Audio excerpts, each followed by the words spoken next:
How y'all doing this evening? Out here, let me just check I'm gonna check my microphone before I start jawboning. Testing, 1, 2, 3 on the MIC. I'm at where I be. Okay. I don't hear myself, but I see the thing is on the thing, so I think we're good. And please, if you have any issues with sound, just holler at me in the chat. But I think it's good. I can't hear myself. It's the first day after Halloween, so I'm a little high on the vegan candy, so I'm liable to say anything. But thank you for being with me. Oh, let's see what's happening here. Give me 1 second. That might be old boy hollering. All right. Let's see where you at. That's a dude. See, I'm waiting on Skip, and he's texting me. Anyway, welcome to the Bro Diallo broadcast. Oh, wait a minute. This ain't Bro Diallo. This is the Rational Radicals. The Rational Radicals broadcast. Oh, there he. Darhi. What's going on, bro? I'm sitting here. I was about to tear into you. Just run your name through the mug. Your mic is muted. Listen, bro. First off, it is 38 degrees in the sovereign state of Africa, and this is not how we're supposed to live. And damn, that ain't how it's supposed to be. What y'all doing down there? Do y'all have God's chosen people in bondage or something? Hey man, somebody's saying, did a man in ragged cloth show up and say, "Let his people go"? Man, look, they need to free them folks, bro. The only good thing about the South is the warm weather. You lose that, what y'all got? Central Standard Time. Y'all, real talk. That's not even a rhetorical question. Y'all lose that sunshine and warmth. What is left in the South? Hey, boy, me. Central Standard Time and me. What else you need, cuz? Hey, I just see you on the holidays, like the rest of my family. Seriously, y'all got the worst quality of white folks. No public transit. First off, our white folks, depending on where you are either non-existent. Like you're surrounded, bro. You're surrounded, just like them cats in Atlanta, just like them cats in. First off, don't listen. Just like y'all are surrounded. Listen, bro. I'm listening. No disrespect to them good brothers in Atlanta. Oh, this again. But you not finna put me in Atlanta.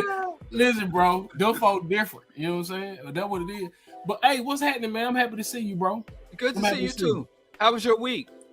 Oh man, it's been up and down, but I'm growing in it, man. You know what I'm saying? So, real soccer dad things went on this weekend. I be waiting to hear some rapper shit. Private jets, money, clothes, and hoes. Every time I talk to you, I don't hear no rapper shit. You don't do no rapper shit. Oh boy, but I got some new raps though. They tough as hell. There you go. Tough. Ooh, there boy. You go. Yeah. Lead with that.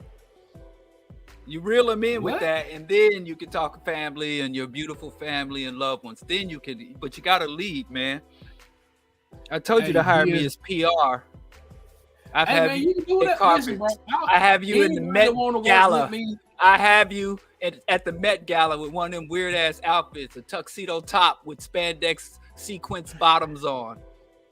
I'm from Jackson, bro. Real rapper shit. That's what rappers do nowadays. And we don't. Hey, hate the game. Don't hate the players. Hey, speaking of which, I know we got a heavy topic, but that's something me and my brother was checking out today. Is it really? Yeah, we were talking about that today about I can't even remember the little boy name. You know what I'm saying? Young man. I ain't trying to disrespect you, bro. We say little boy, you know what I'm saying, like that. But the young man name, Michael Irvin's son. You know what I'm saying? With the so you ain't hip. I ain't heard nothing. Is it Ball Chasers? No, man. Okay. So the boy, his son, in front of these luxury vehicles, got him a big, you know what I'm saying, big sack of weed, assault rifles, talking about what he'll do to somebody. And his daddy got on TV and was like, hey man, this boy was raised in a private community. Now he said he was raised in a gated community. He lived in mansions his whole life. Who is Michael Irvin? Michael Irvin, football player, Hall of Fame. I asked you, was it some ball chase? But his son, a rapper, like he living a rap life. And his daddy on ESPN, basically like, man, I don't know what got into him. You know what I'm saying? What got into him? And Joe Budden, you know what I'm saying? Is like, this what the industry is. And that's why I don't make it. That's why I ain't make it. You know what I'm saying? I told you, but you don't have to go gangster. You can go weirdo. Yeah, but that's not. I'm not a weirdo though. You know what I'm saying? You don't have to be a weirdo. You think the gangsters are actual gangsters? You think Ice Cube got a crime record like Charles Manson? You think Jay-Z is still spending crack money from '88? I don't think about them. I be thinking about, I mean, I'm telling you, bro. You're too young. Really you came out with conscious hip hop, man. You should have dropped that shit in '93. You missed the conscious hip hop era. But I was 13, this bro. This is the gangster. Yeah, that's fine. You could have been what? The youngest? Didn't Shaheem was like 13, busting raps? Yeah. I get that's part of my problem, man. I'm foolish enough to believe the stuff that I be rapping about, and there's no listen. You could flip on him. You see, Jay-Z went conscious after selling us crack rocks and private jets. You could always come back to that. You put that on the back burner.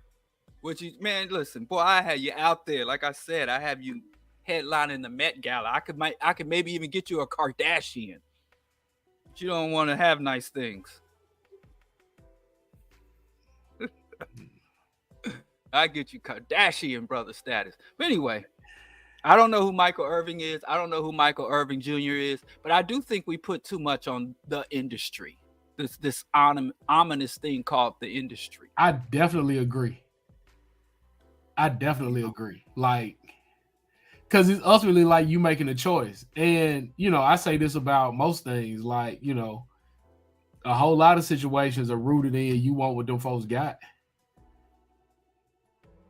So, right. And many of these so-called people who blame the industry, like if Michael Irvin, I mean, you said you raised your son in a gated community.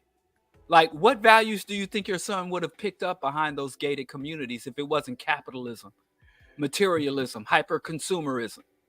Yeah, you right about that. I mean, how is raising your child behind some gates supposed to instill any type of humanity in them or humane? Yeah, but bro, outlook? Like you can't be making songs talking about, you know what I'm saying, man, what I'm doing to the ops and all these folks out and killed, like. But that's what white folks want to hear. Black people been making music that speaks to white people's fetishes for centuries. So that's what white folks want to hear from black people. So if you're really mad about the content of black music, you're better off trying to change the taste of white consumers than you are to change the content of black minstrels. Black minstrels exist to entertain white people. Whatever black people get enjoyment or entertainment from white minstrel music is just a byproduct. That's why they call it crossing over. You know, you haven't arrived. I haven't arrived. I haven't crossed over and all that shit. You ain't never heard somebody, a famous black artist, get on stage and cry about the lack of love from the hood. Well, you have, but that's a different situation. Yeah. But usually they get on stage and say, well, they've been denied a Grammy or they haven't hit the Billboard. It's something for their individual achievement. You know what I'm saying? And white acknowledgement. Like, I'm not what I have done, whether I'm chasing balls or I'm doing a minstrel show. You know, how long did black people, I mean, Denzel complain about Denzel never getting an Oscar? I was around for over 20 years. Black Denzel ain't got an Oscar. Who gives a damn if he got an Oscar or not? But he wasn't in. Oh, he finally got his Oscars. He finally got his flowers. We still out here going for shiny trinkets from our oppressors. And if we are still valuing the shiny trinkets from our oppressors, then we have to do things to suit their fetish. Absolutely. If you want him to be the DJ, that you gotta let him pick the music. So it's a weird phenomenon that black people complain about the state of black art when it's not produced for black people. It's produced for white folks. It's minstrel. Man, that just is what it is. Even, I mean, I've been to so many. I remember, I'm a hip hop fan from old school where you go to a hip hop concert and the audience was all black. It was all black folks. And the last couple of, man, I hate to say it, I ain't trying to disparage nobody, but I went to see the blackest show you would think. I went to see Dead Prez at Marcus Garvey Park in Harlem, New York City. You know, and I could count the black people in the audience on one, maybe two hands. We serve our shit to them on a platter. You know. So it's a little weird. Huh? That's heartbreaking. It's just, you know, reality is real. And listen, I feel crooked, like the old crooked man. Oh, it's straight. Listen, reality is real. That's why I'm a rationalist. As long as things are, you know, I find peace in the fact that reality is real, and I align with reality. I align with the facts of things, even if bad facts. You know, certain actions produce certain outcomes. And different actions can produce different outcomes. But as long as that's the case, I know we could either get free or don't get free, but at least reality will be real up until the end of reality. Space and time burns out. The last sun goes supernova in the galaxy.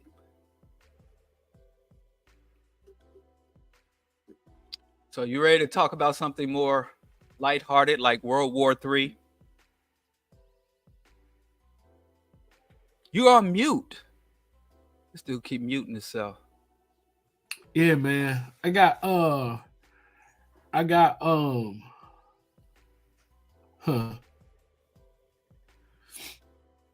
lot of congestion, so I'm muting myself. Oh. To be polite. So you taking medicine or prayers? Oh, I'm definitely taking medicine. Nope. I'm glad you said that. That's the answer I prefer. Yeah. Good. Like, I mean, listen, bro. I definitely stopped and got me some medicine. Yeah. Let's get started, man. Let's get started. Yeah, let's get rid. Can't say that anymore. Okay. I don't know if you got a chance to see Monday before the system went belly up on me. The systems crashed at the radio station. But anyway, I was talking about this concept of World War III. And basically I'll just start from the end.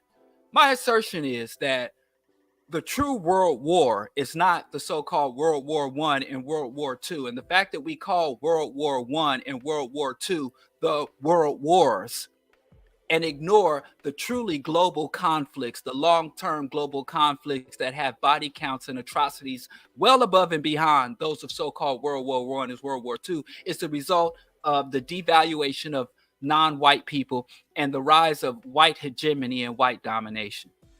So I even argue that the true World War started centuries before World War I, and it is an ongoing world war. And it is a war that has led to the extinction of nations. It is a has led to the destruction and pollution of ecosystems. And I think that in order for Black people specifically, but humanity in general, to reorient ourselves and to truly restructure the hierarchies of the planet, or rebalance or destroy the unjust hierarchies of the world, we have to start interpreting history. Reality is what it is, but we as human beings are able to engage and interpret and define and impose and extract meaning from reality that will better help us to navigate the current reality, transform the current reality, and project and guide reality into the future to a different place. So ultimately, I call it white war or world war racism, World War R, the planetary attack of white Western Europeans, specifically white hegemony and capitalism, are the true global war that started in the 1400s and continues to this day. That has never been a negotiation of peace. There's never been a ceasefire. And many of the so-called the two world wars we acknowledge and the world wars we don't acknowledge, as when the U.S. Exterminated the natives, when Latin America was ablaze, whether you talk about the efforts, the atrocities, the death squads throughout Latin America and the Caribbean to stop the rise of communism was the justification. You look at India, Southeast Asia, Vietnam, Laos, Cambodia. So we only talk about World War, even Black people. I was teaching a class at Little Black Pearl on agriculture, urban agriculture. And the students came in one day during the Trump administration and says, World War III is about to start. And me and my family, we're going to go out to the country, or we need to get a shelter. It's going to be World War III. And I'm like, why are y'all talking about World War III? And the kid said to me, North Korea is going to nuke us. North Korea is going to attack us. And so I started thinking, we only talk about World War III under two primary conditions, right? When there's a potential for white people to do the dying, or there's a potential for a systemic disruption of the capitalist economic system. And that's the only time when people start talking in terms of World War III or system collapse or societal collapse. Now, for non-white people, there can be famines, there could be warfare, there could be mass die-off, there could be mass displacement ongoing for decades, but none of us, including us who are the victims, never say, oh, we could be on the verge of world war. Only when there's a situation where there is a threat to white people or a threat to white people's economics do we start saying the world is on the verge of World War III. So I was talking about that, which is kind of an overview. And there's like 6 instances in recent history where people, since the fall of the Soviet Union, where people talk about World War III coming about. And that's when North Korea was seeking nukes. And when the North Korea is saying, well, the North Korea has a nuclear program and has a long-range missiles program, everyone says, oh, when they're testing nukes, that could lead to World War III. When the North Koreans are under attack from the Western powers right now. And they were invaded in 1952 and had their country split. So these are defensive weapons and defensive armaments but when you defend yourself against white aggression, you are the aggressor.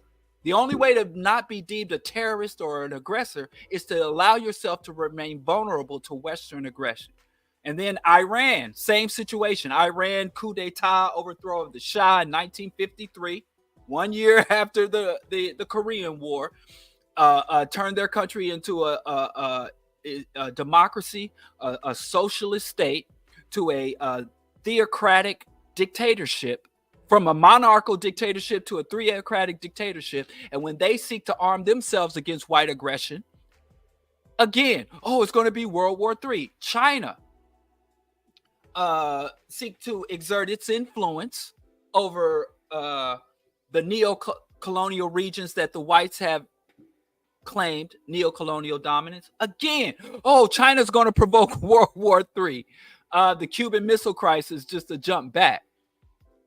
Now, the United States was trying to bring in all those former Soviet Union nations into NATO and put weapons platforms right up to Russia's front and back door, which the United States is literally currently in Central and Eastern Europe engaged in the very behaviors that provoked the so-called Cuban Missile Crisis. And the U.S. says we will not allow hostile military forces or hostile military weapons off our coast. But they will say we're going to go to Russia and act like, Russia's just a madhouse, which it is a madhouse.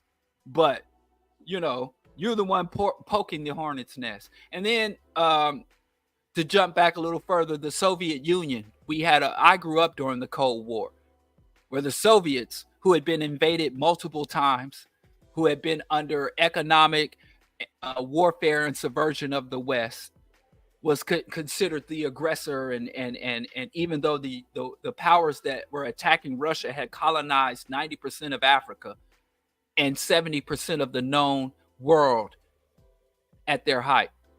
So that's where so it's absurd that anybody in the United States, even us colored folks, sit around talking about World War III. Where'd that come from? That boy said he grew up during the Cold War. Like, I'm 49. I'm 49. Yeah, I came up in the Cold War. I remember getting under the desk in nuclear drills. Yikes. And all the fallout shelters are still there, Uh-huh. Sometimes when you walk around town, you see the nuclear sign and they're usually yellow and black signs. So the remnants of the Cold War are still here. Yeah, I mean, I think something I appreciate about your lens is it affirms something that we talk a lot about here, is how far we've drifted to the right. Like, where rational thought is presented as this like radical ideology, right? Like, people should have clean water. Cities and states should function. Like it's really fascinating to hear. One of the things that I always thought though was that, especially like World War II was World War White War, right? I'm gonna start using that. White War II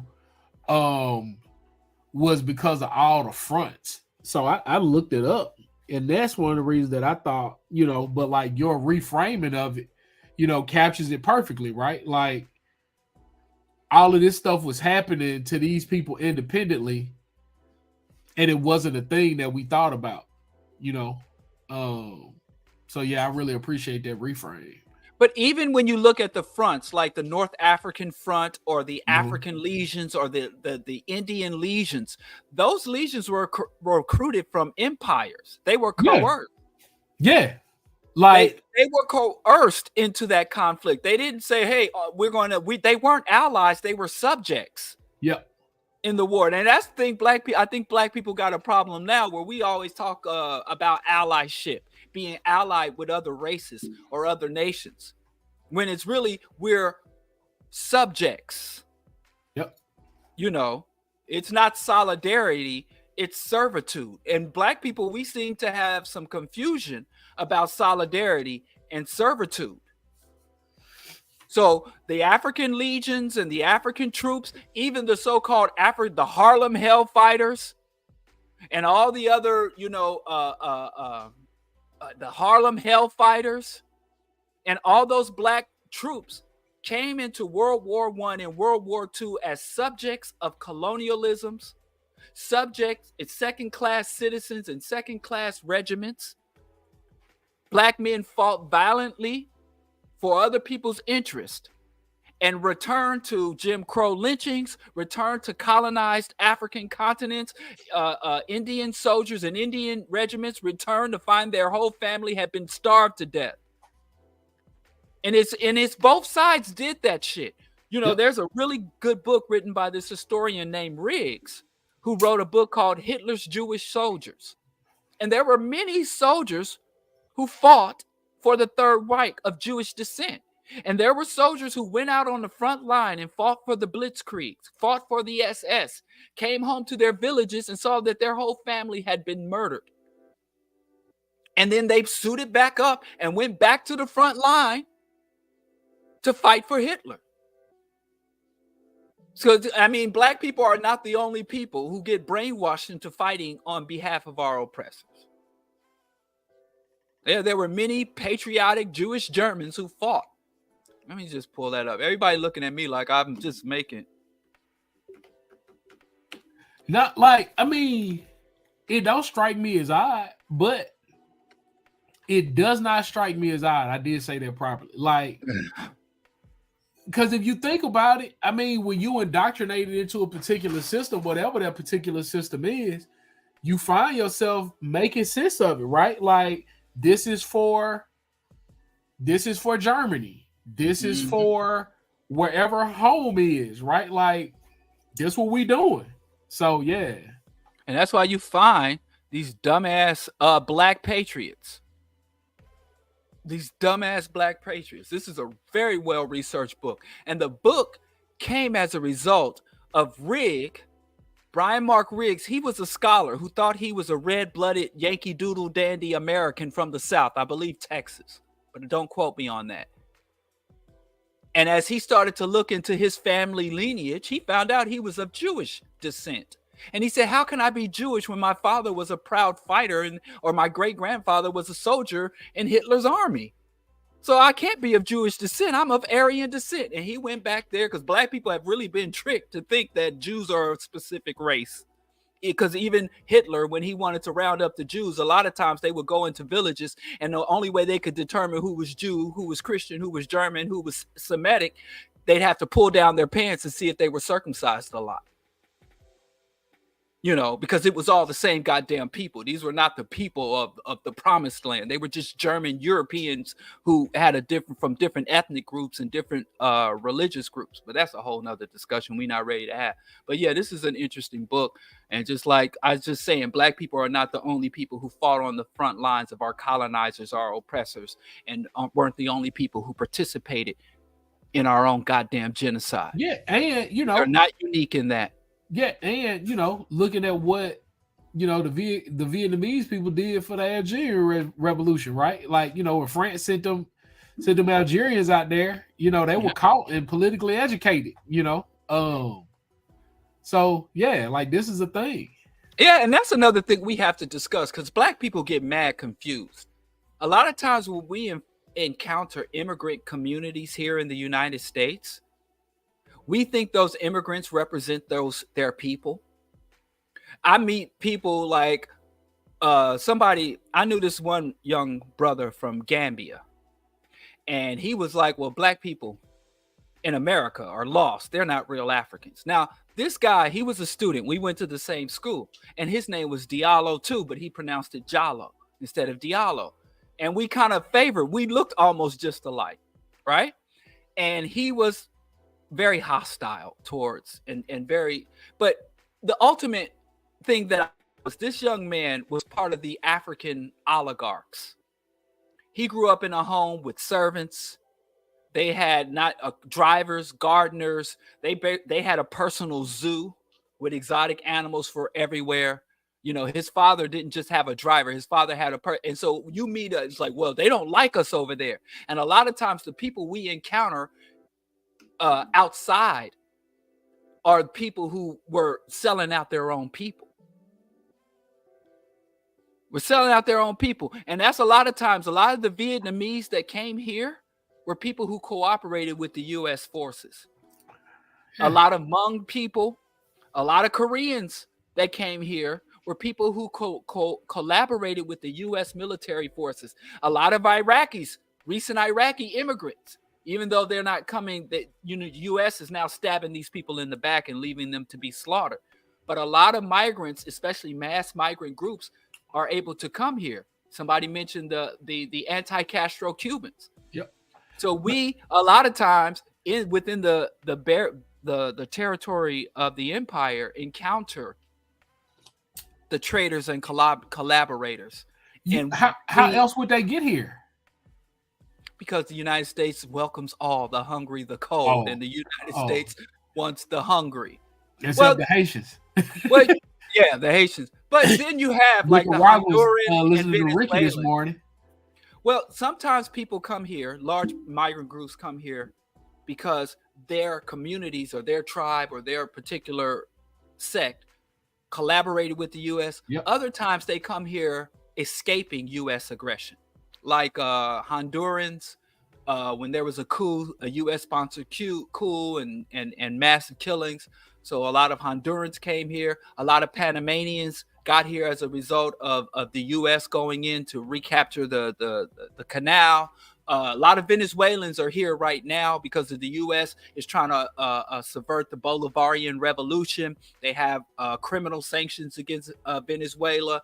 They have death squads, sponsored right-wing death squads. There's been at least half a dozen known attempted coups against the Venezuelan hierarchy, Bolivarian hierarchy. So some people come here escaping U.S. or Western aggression, following the resources that have been stolen from their land.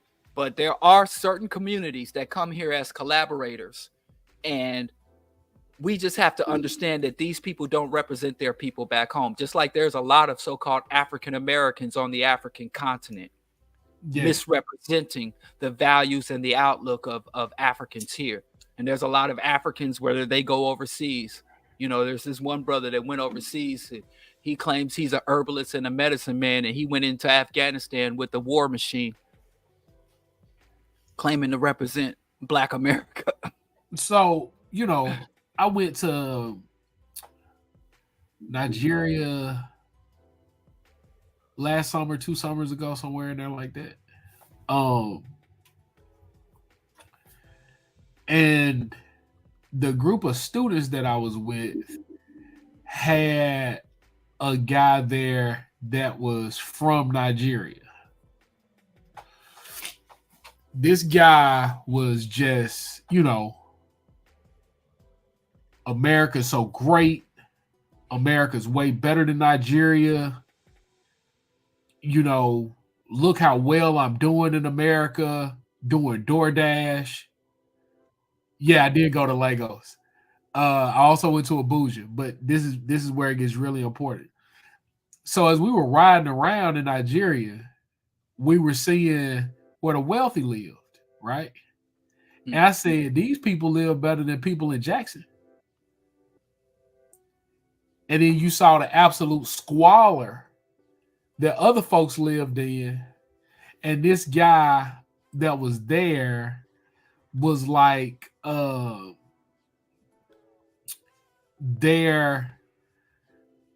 want to make sure I'm represented as close as I can. His point was there were more opportunities in America because he could drive DoorDash than there were in Nigeria. Well, when he went to his family home and came back, he was driving a newer Mercedes-Benz truck. I don't think you speak for the people that you was telling us all this squalor about. I don't think your DoorDash operation really supports your stay in America like you saying, because it doesn't account for the America that I grew up in. And these myths of American exceptionalism, these myths of the mixing pot, melting pot, all of this stuff come with a cost. And if you trying to get out wherever you trying to get out of, America want its pound of flesh. Like you're not just coming, even on a student visa. You're not just coming. Yeah, and that's why I always say, if you're not class conscious, you're not conscious. Pro-blackness is inadequate to advance the interest of African people. Pro-blackness is inadequate. You know, when Issa Rae says I'm voting for everybody black, that is an extreme distortion of Pan-Africanism or even black unity. So I just saying, but I think Class Struggle in Africa is a must read for African people, because if you're not class conscious, you're not conscious, period. And class consciousness is all but, I mean, I don't know. It seems absent on so many fronts. And when you had mentioned, but I'll get back to that. I definitely want to talk about right-wing ideology and right-wing politics in the black community.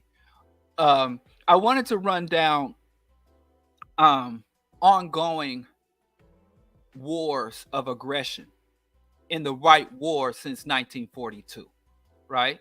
Because prior to the 15th centuries, white aggression could be defined as like regional or limited by technology and logistics. But after 1492, with advances in global navigation, Europeans who were always in perpetual warfare were able to take their hyper-aggression to a global scale. And of course, we're very familiar with like the Native American struggle, North and South America, from the Inuits to the furthest parts of the southern continent, the lower hemisphere of the Americas.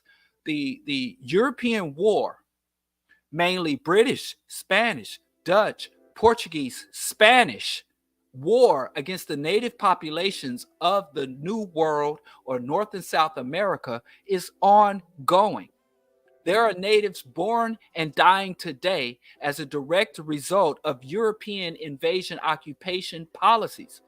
Bolsonaro, the previous president of South America, was sending death squads into the rainforest to wipe out indigenous communities, indigenous people that are still, we don't even understand. That's what frustrates me so much about black people simply calling everyone below the Mexican border brown, black and brown unity, because below the Mexican border are the same racial hierarchies, from white to black to native, discrimination, lynchings, second-class citizenships, disenfranchisement. In Latin America, the same racial discrimination and hierarchies that exist in the northern hemisphere exist in the South. So that's one ongoing war that is not defined as a world war and not defined as an ongoing continuous war. They have in history, they have Indian wars and the wars where Europeans from specific countries attacking the natives of this land. The genocide is ongoing to this day. Even in the United States, Native Americans have the shortest lifespan within the borders of the United States. They have the highest per capita incarceration rate, even higher than black people. They have the highest per capita rate of missing women and children, highest rates of suicide and chronic diseases related to depression and malnourishment.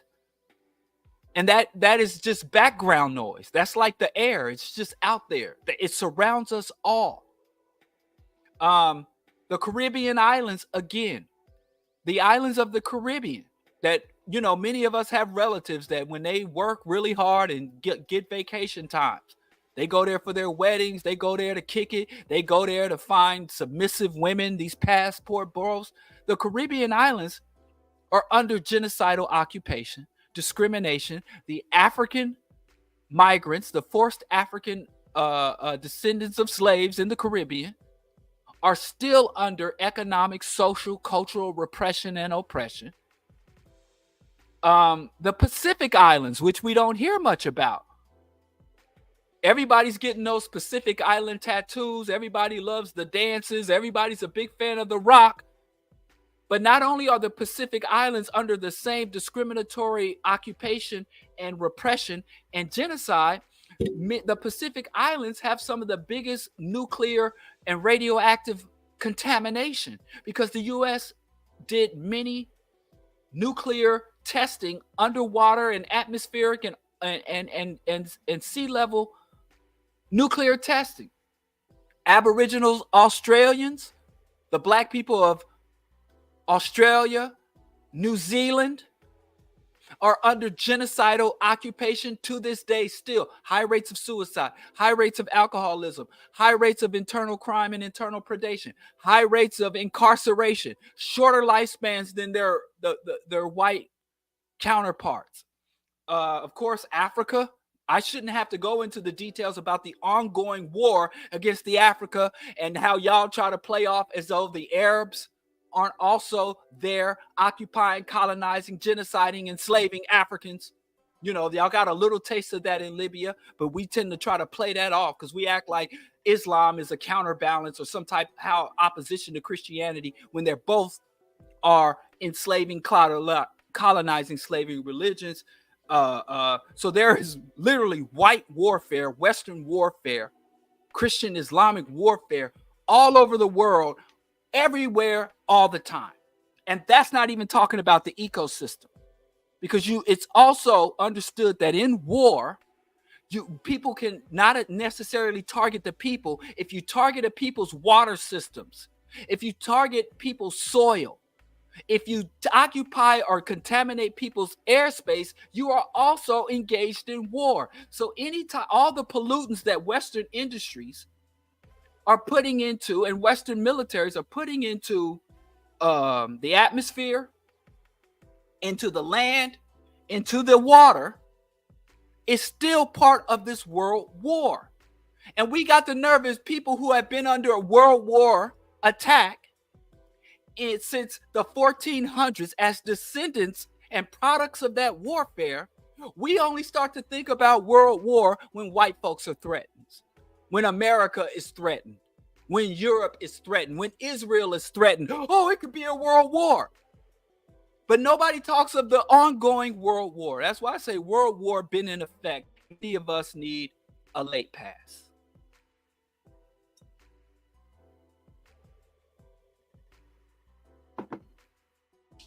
No, I'm sorry. I'm gonna have to.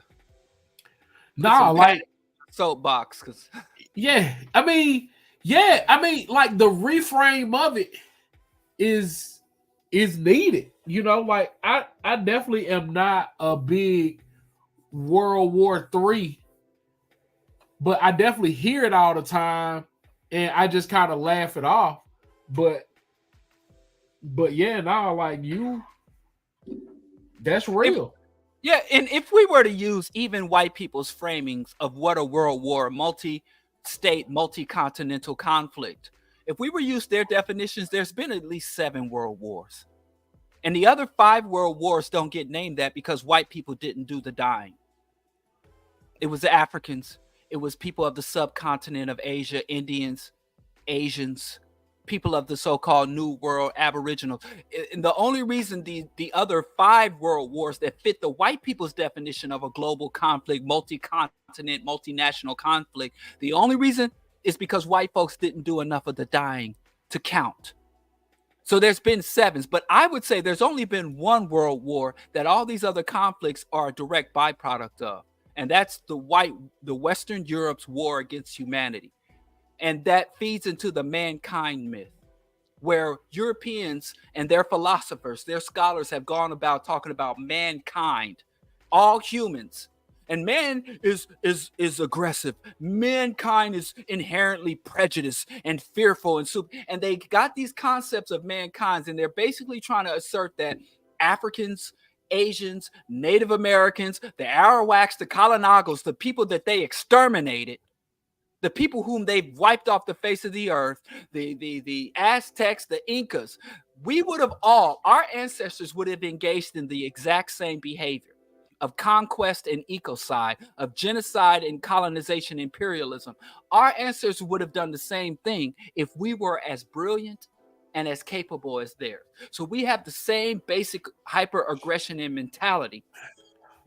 They're just better than all humans. So even when you notice when something really bad is happening, they talk about mankind is warlike, mankind destroys environments, mankind is tribal.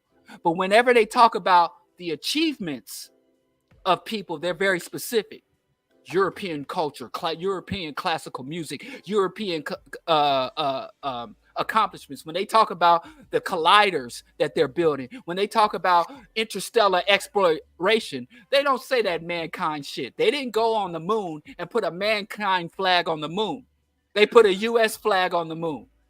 But when it comes to horrendous shit, they want to just dilute it through all of us. We're all a part of it. And we fall for it. We fall for it. That mankind mythology. And I just say, if you really believe all men are the same and mankind would have done this, relinquish some power and let other men take power, and let's see, or humankind, that I guess we can be more accurate in this more modern in it. You know, and there are wars like the South Korean War, the Korean War, which had a higher proportional death rate than World War II. Everybody knows that Vietnam, they dropped more tonnage of explosives than they did in World War II. And they put more biochemical weapons, Agent Orange and dioxin, than they used in World War I when they were gassing each other on a daily basis. The Congo death toll is on par to surpass World War II death tolls, especially civilian. Sudan, between 20, the Janjaweed, which were Western and financed and Western armed kill squads and mercenaries, even the Rwandan genocide. Democracy Now! Was the only mass media that reported that during the Rwandan genocide, there were white mercenaries on the ground. They came in through South Africa and they were armed and trained in South Africa and Israel that participated in the genocide in Rwanda. That was again funded by whites, funded by and supported by the West, the French, the Israelis, and the white South Africans. And so it breaks my heart every time I hear black people talk about World War III, and the status quo is us dying wholesale is acceptable. But the moment there's not real danger to white people, but the hint of danger to whites, the potential of disruption of white wealth, black people start, oh Lord, they about to start a World War III. Lordy. We sick. We sick, boss. Yeah, I mean, yeah. Racism. It is interesting to hear, you know, like that frame on it, because it's super accurate. Yeah. Like it's super accurate. Like we don't consider the thing that we live under. And my grandfather went to Korea. I never talked to him about it. Like it was, you know, and then, you know, my grandfather's, you know, long dead. And then I started like seeing all of this stuff about Korea. And I was like, wait, this was a real war? Like they were killing up some Koreans. And using Agent Orange. They're using Agent Orange in North Korea. We know about, well, some people, the people who care to know, understand that the biochemical warfare in Vietnam, but those biochemical war weapons were first tested in Korea, not Vietnam. And they don't even talk about that aspect of it. And the U.S. still has South Korea under military occupation. And will convince you Yep. Yep. Obi. Yep. And will do everything that they can to convince you that is because that's what South Koreans want. Mm-hmm. Them people want to see their cousins. Yeah, they've tried to negotiate peace several times, and they have to inform soldiers stationed in South Korea not to leave the base after hours because Korean youth will beat the shit out of them. And it ain't just because they're occupying their countries, but there's a lot of incidents of rape and sexual assault of U.S. soldiers on young Korean women and children, which is a thing of military occupation to this day. I can't remember where I heard it, where I saw it, but it was just bouncing forward a little bit into Vietnam. How they were saying, like, it was some documentary where they were talking about it. And one of the things that they said that they saw was there was a guy that had been coming on the base and doing haircuts and such. Mm-hmm. And he was like a really good guy. And they caught him in one of the mass raids that they were fighting. He was a Viet Cong soldier who was just kind of collecting information, as they put it, you know. And I always think about history is told from the side of the people that won. And I've always wondered, what are these things taught and how are these things talked about in these places where it was done? Because I don't know how France get their ass kicked in Vietnam and America's like, all right, we got you. And then they come waltzing in there and get their ass kicked too. Like, how do the Vietnamese talk about that? Well, the issue with that is the United States lost the war, but they won the peace. Yep. So in Vietnam, Laos, and Cambodia. Yep. Because the war was fought illegal. While they were fighting a public war in Vietnam, they were fighting a covert war in Cambodia and Vietnam, which led to the rise of the Khmer Rouge and Pol Pot, which led to millions of deaths. So the United States basically is like, if I can't have it, no one can. So to this day, Vietnam is under severe contamination, not even counting the unexploded ordinances, because there's people in Europe still dying from bombs and mines that were planted in World War I and World War II and cancers. So in Vietnam, the soil and the water is still contaminated with dioxin. And I won't encourage you to do this, but if you go online and search, Vietnam or orphanages or Vietnam youth hospital, there are still have some of the highest rates of deformation. Fetuses born without craniums, spontaneous abortions where literally fetuses are just ejecting from women's womb, mental retardation, malignancy, neurological disruption. So the soil and water of Vietnam was left contaminated. And the Vietnamese government has to spend tens of billions of dollars trying to mitigate the biochemical contamination of their country for simply fighting against foreign invaders of the U.S. and prior to that, the French.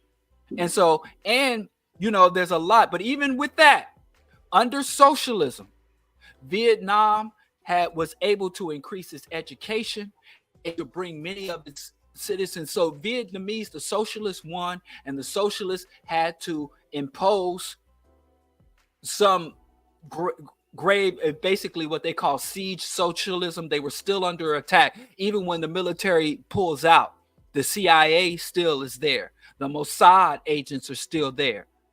The paid agents and controlled opposition are still there. So, but long story short, Vietnam is a military and economic success story, but there are still many remnants of the U.S. invasion that plague that country to this day.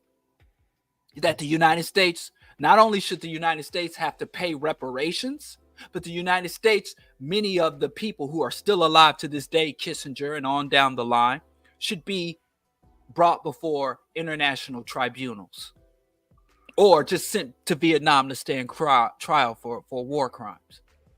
Absolutely. I mean, shoot. I mean, Guantanamo should be purged of all of its prisoners, and the U.S. Congress, from dating back to the early '60s up till now, all living congressmen, all living presidents, all living chairmen of the Joint Chiefs of Staff, from Trump, Biden, Trump, Obama, Bush, on back. Every living president is a walking, breathing serial killer and international war criminal. Especially Obama. He's the worst of it because he looked like the people he was murdering. So, real. And I wanted to, I guess, man, we can also, just one more list I want to run down with the death toll of white wars today that don't get counted. There are over 9 million deaths on planet Earth. And I tell you, these are the white folks' numbers. Because if I start giving my numbers, these are the numbers where the agencies that get funding, the agencies that have the money to hire the statisticians, the agencies. So these are legitimate numbers. But the real numbers can be sometimes twice as much or 3 times as much. They've already shown that every time these legitimate agencies give their numbers, they're hyper conservative, overly conservative.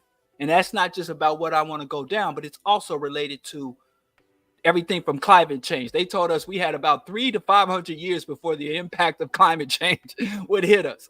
And now they retooled it and it's like, oh, we have till 2050. And then they were like, oh, well, not to 2050, to 2025. Oh, well, in the next 3 minutes, you know. But anyway, there are over 9 million deaths of starvation on Earth. And the number one cause of starvation is warfare. The warfare is caused by disruption of supply chains and the reallocation of resources, mainly food resources, to feed the war machine. And the number one funder and supplier of weapons in the world is the United States, the number one manufacturer and distributor of weapons. And then after that, you've got Western Europe, small arms manufacturing out of Israel's arms, nukes.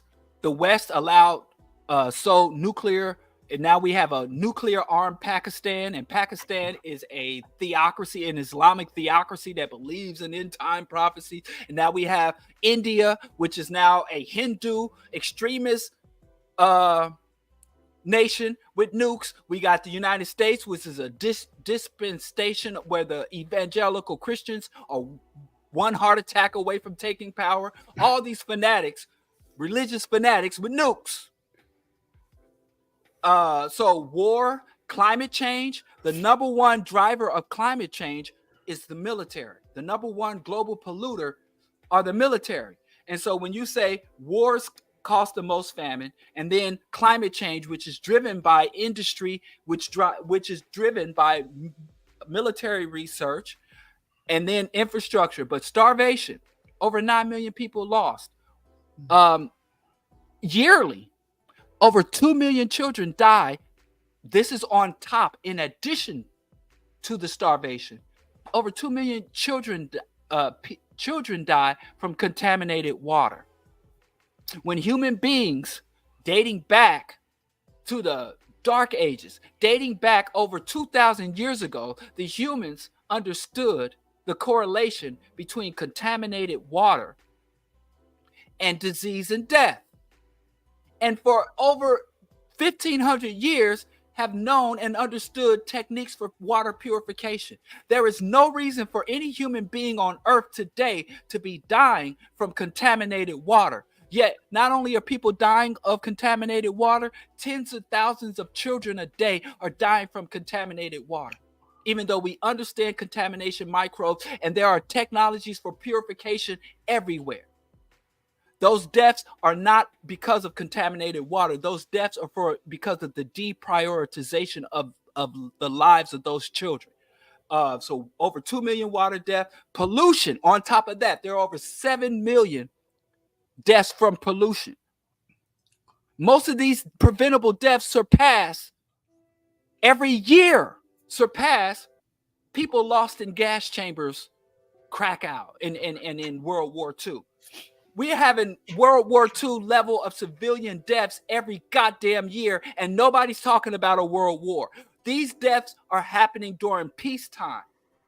Over 7 million deaths from lead contamination, mercury contamination, particularly in latex in the air from microplastics every year.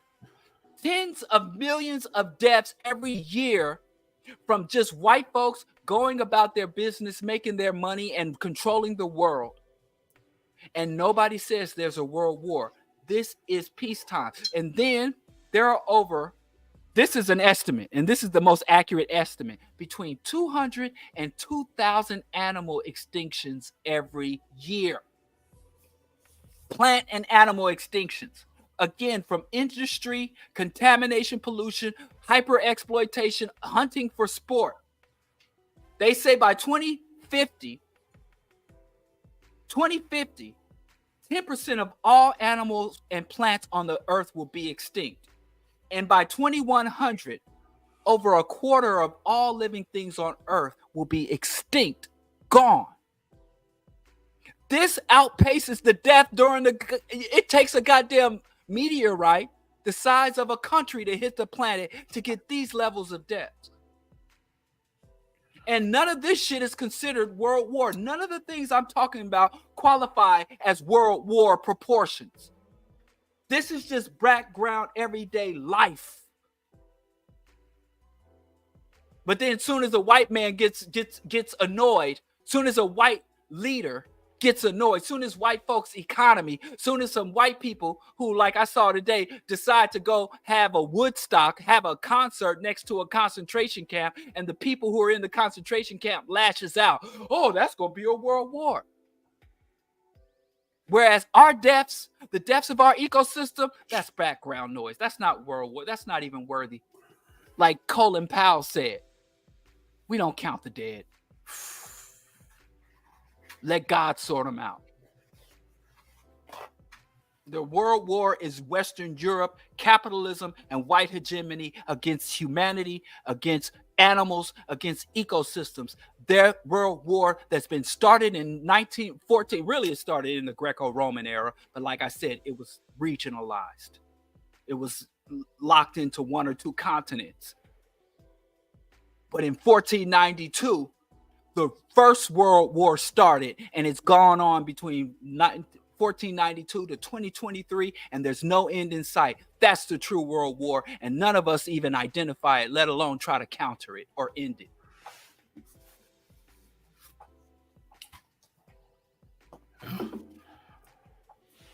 I see you over there struggling, brother. Bless your heart.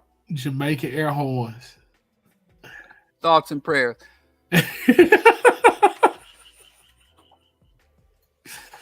Hey man, talk to your guy. Let's get ready to open it up. Let's open it up. Let's throw it out. Talk to your guy. Diallo's #1 fan. I don't know who this guy is. I thought it was you, but he keeps typing in all caps, and I've never known you to do that. Nah. Punctuation. I'm married to an English professor, man.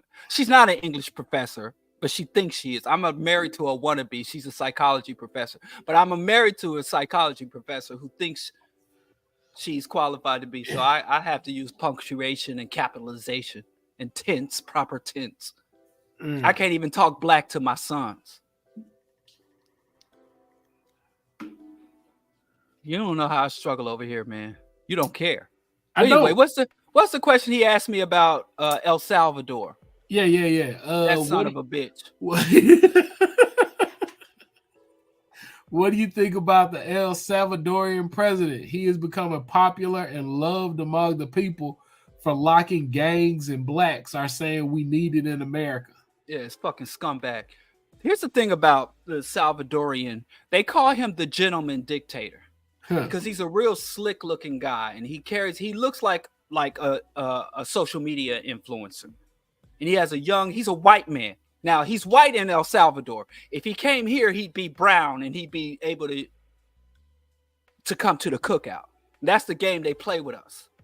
Like, people's race and identity and ethnicity change just by walking across a border. So in the United States, we would identify him as Latino or Hispanic, but there are no Latinos and Hispanics in Latin America. That's another hustle and scam they run on us in order to dilute black people and confuse us about our allies and enemy. But anyway, here's the thing. In El Salvador, the United States has a law that if you are a immigrant or an undocumented person and you commit a crime in the United States, you have to do your time in the U.S. prison. Right? And when you do your time in the U.S. prison, they automatically deport you to your country of origin. So El Salvador, dating back, was under U.S. attack because El Salvador, again, they had a socialist, communist uprising. The United States undermined and put in a dictatorship, so people had to leave because people can't live under capitalism. Capitalism is an unlivable system. It's an anti-human system. So I'm going to rush over this because we want to open it up. So long story short, many young El Salvadorians are fleeing persecution, fleeing starvation, trying to find purpose and work in El Norte in the United States. Many of them, because just like many other poor and disaffected young people, get involved in petty crime, or they might just be arrested because they're undocumented and they can't get a driver's license, so they get picked up for driving without a license. They get picked up, or they go to work at a meat packing plant and they're not getting paid. And so the people, what a lot of employers do, they hire undocumented workers, and then when the undocumented workers complain about conditions, or they complain about not being paid or being underpaid, the plant owner will call La Migra to come pick them up and then go get and so modern day slavery. And so they go into the U.S. prison system, and then the U.S. prison system is a microcosm of the U.S. society. So the white prisoners are at the top, and all the other prisoners are basically scrambling underneath the white prisoners. So everybody has to gang up. You got the black gangs, you got the Latin gangs, and this is the thing about the Latin gangs. You got the Norteños, the Serranos, and the Latin gangs that they understand we ain't all the same people. So the El Salvadorian gangs, the Colombians, so many of these people, in coming to the United States to make a way for their families, fall into a life of criminality, living off the grid, basically. They go there and they learn the ways of the drug trade and gangs in order to survive. And they become just like when black youth go to prison, because I had a homeboy. Bless his heart. I got to get him on the show one day. But he went to prison a petty thief, literally stealing toothpaste and deodorant for him and his brother due to his mother's addictions, and they lock him up for that. And he came out a professional criminal. He went there and learned how to be a better criminal. He didn't go there to get rehabilitation. So they send them back to El Salvador, and they start to practice their new trade, creating crime syndicates, drug trafficking, extortion, protection racket, all that shit. And so El Salvador is plagued by U.S. gangs and U.S. criminality, and to feed the U.S. drug and capitalist repression of the population. So they have this big gang problem. When it's not a gang problem in El Salvador, it's a capitalism problem. The El Salvadorian economy is controlled by multinational corporations, absentee landlords, basically oligarchs. The El Salvadorian elites sell their country's resources out. So there are no services for the people. So the people have to engage in criminality just to eat and survive. And then their way of surviving becomes criminalized. And then with the drug trade, El Salvador is a conduit for drugs, the drug trade, meth and cocaine coming up from Colombia and other plants, and the Mexican cartels got in there, all that to say. And so this white man, or for you Americans who fall for that trick, this Latino or Hispanic man starts to use the military. Like most third world militaries are not about protecting the integrity of their nation.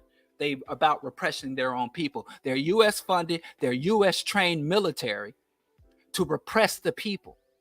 And if this same situation occurred in the 1960s or the 1950s, they would be communist guerrillas.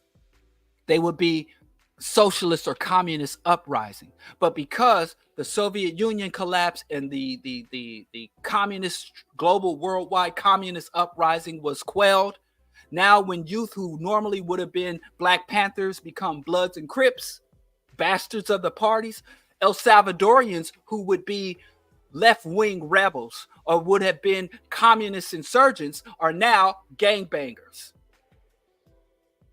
Just like here. The rage is still there, but the political consciousness has been obliterated through counterintelligence. And so this guy says, let's lock them all up. Mass arrest, mass incarceration, detainment without trial, summary executions. And this is done because he said we could either give these young men rights, give these young men resources, give these young men opportunities, open up the economy so that more of the people in El Salvador can participate in the economy. I'm sorry, you're right. I used the word collapsed, which is a misnomer. There's no collapsed economies. There are destroyed and undermined, subverted economies. Thank you for that, Obi. So he says, let's bring down the hammer. And he's essentially, when you vote in a serial killer. So just like here in South Chicago, when I first moved to Chicago, due to the violence here on the south side of Chicago where I live, you had people calling for the National Guard to come in. Because you can't send your child to school, you can't walk to the store, you can't take your children to park because these young men are out here just killing for no reason. These young men who otherwise would have followed Fred Hampton to take up a fight, the police murdered Fred Hampton because they'd rather have a gang problem than a revolution problem. They'd rather have gang members than Black Panthers. Anyway, so that is this guy says, I'm going to bring down the hammer, much like in the Philippines has the same policy. The Philippines literally voted in a serial killer, and the president will put on a bulletproof vest and go into the slums and murder gang members and drug dealers and drug addicts. And the vast majority of these people aren't gang bangers, they're drug addicts, but they don't make any distinction. So it's state repression using crime provoked by the state and the economic exploitation, using the crime to justify military repression. And people in the United States are like, yeah, that's what we need to do here. Round them all up. Round them all up. And that roundup shit, round them up, put them in cattle cars, and send them off to a place where they can be work for forced labor. You know, sounds mad fucking familiar. So El Salvador is saying, listen, you're going to either have socialism or fascism because capitalism is unsustainable. The purpose of capitalism is to concentrate wealth in the hands of the few, to take the wealth from the many and give it to the few. The purpose of socialism is to take wealth and give it to everybody. That's it. Spread the wealth amongst the people or concentrate the wealth amongst the elite. So whenever you have capitalism, the capitalism is going to get to the point, as Karl Marx predicted, where the people, the working class, have no choice but to kill or die. You either starve, work till you die, or fight against the system. And so fascism is the immune system of capitalism. It helps to prevent the justified uprising against capitalism. So El Salvador is imposing state fascism, authoritarian fascism, in order to prevent low-level criminality, and also to make sure that low-level criminality can never evolve into higher level of revolutionary resistance. And a lot of people in the United States, I don't understand why the police don't just, we know who the drug dealers are, we know who the gang bangers are, just take the gangs and kill them, round them up, lock them up, all this trial, all these rights, they just got to go. But the problem is, which I'll tell everybody, and y'all got to remember, your greatest protector is also your greatest threat. The person who is in the position to protect you is in the best position to harm you. Our greatest protectors are our greatest threat. So that's that. So yeah, those El Salvadorians and very ignorant, short-sighted, reactionary right wing. And you said about something about black people being right wing, and I thought to myself, every prominent so-called black leader and prominent black person is right wing. We have no more prominent leftists. Farrakhan is a right wing reactionary. Dr. Fubar, y'all call him Dr. Umar. Dr. Fubar Johnson is a right wing reactionary. Ice Cube is a Zionist right wing reactionary. You tell me a prominent black leader. Irritated Genie? Name one. Name a prominent leftist that's on the level of these right wing reactionaries, that gets the level of support and engagement that these right wing reactionaries get. But anyway, I put the link in the comments. If you want to chime in, or if you can type in a question, comment, or criticism, or y'all can come through and holler at my man, me and Skip. Skip is over there fighting for his life. Man, bro, I'm tell you something, man. I need to put on a mask and something come through this microphone. Nah, it's just sinus pressure, man. That's why my eyes watering, ears all stuffed up. It dropped. It's under 65 degrees and y'all losing it. Telling you, man, this is You not of can't. God. This is not of God. Look, I was on a work call, and they was like, "Hey, are you coming to this meeting in Philly?" I was like, "Oh, when is it?" It was like in December. Awkward silence. But you think I'm a lead the South? Might as well. If you got 30 degrees. Like I Nope. said, that's the only good thing about the South is the weather. I think it's Chitty Matcha. Please give me that recipe for fire cider. I don't know what that is. I asked you for it. You know what I'm saying? Like, hit me up. Like, you know, I don't know how to send a DM, but you know what I'm saying? I definitely just had some tea. She brought me some tea.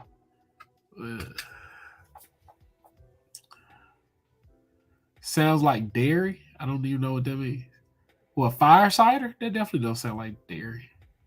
Animal excretions. I don't consume animal excretions. I don't either. I just consume animals. You consume their excretions too. All right, we got our first live caller. Here we go. Oak, you're live with us. Question, comment, criticism. Hello?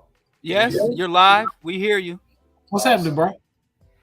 I'm very well, thank you. There are two Pan-Africanists that I respect so much now. One is Dr. Greg Carr, and I'll give it up to Diallo Kenyatta. Thank you so much for the amazing work you've been doing. And my first request is going to be, can you please go get your PhD? I'd like to address you as Dr. Diallo Kenyatta. That's just the by the way. Secondly, I'd like to say, I like the way you reference science as more reliable than feelings that science speaks on facts. I've been in the healthcare sector. When I was in nursing school, they taught us that the reason why some people have depression is because they have low serotonin levels, the SSRI. But now they're saying that is false. So science, when I did college level statistics, they tell us that statistics is the best way to lie. And I can give you about 10, 20 references to show that science lies so much. That's just by the way. It's something I would have said, or I would talk to Bro Diallo on a corner, not as a criticism, but just as a heads up, a friendly heads up. Now, the main reason why I'm actually calling this Skip mentioned something about Nigerians who are ignorant, who ignorantly say a lot of things uh, about America being the land of the free and all of that. So, Brother, I would like to reference you in saying this thing. You allow me to get through it so I can get to it, like you famously always say. I would actually say I was once like that. I was once a very big N-word when I first came to America about 8 years ago. But I'm glad I refined myself. I had to learn and relearn and unlearn so many things. And so many Africans are like that. So many. So it will take a great, tremendous amount of information for them to understand the reality of the class consciousness, the political war that is being waged. People talk about how the lyrics of hip hop is killing the black community. I don't buy into that. I would actually say the current manosphere, so-called manosphere, how the algorithm is really killing the black community now. For example, the most watched view of Bro Diallo's video is not up to 5,000. And you will see the manosphere, or the so-called manosphere videos amassing about 500,000 views. I don't think that is a coincidence. I really don't think so. And I would tell you, I wish Bro Diallo would actually really respond to this. If you can Google or look up on YouTube, what's his name? Jordan B. Peterson. Please, Bro Diallo, please look it up. I'm familiar with that piece of shit. I'm familiar with him. I really call him POS too. I really do call him. He actually made a video saying Africa is poor. I mean, he really made a video saying that Africans' poverty is not because of slavery or colonialism. He actually made a video on that. So, and you would find in the comment section so many Africans agreeing to that. I mean, I was bewildered when I saw that. I was really bewildered.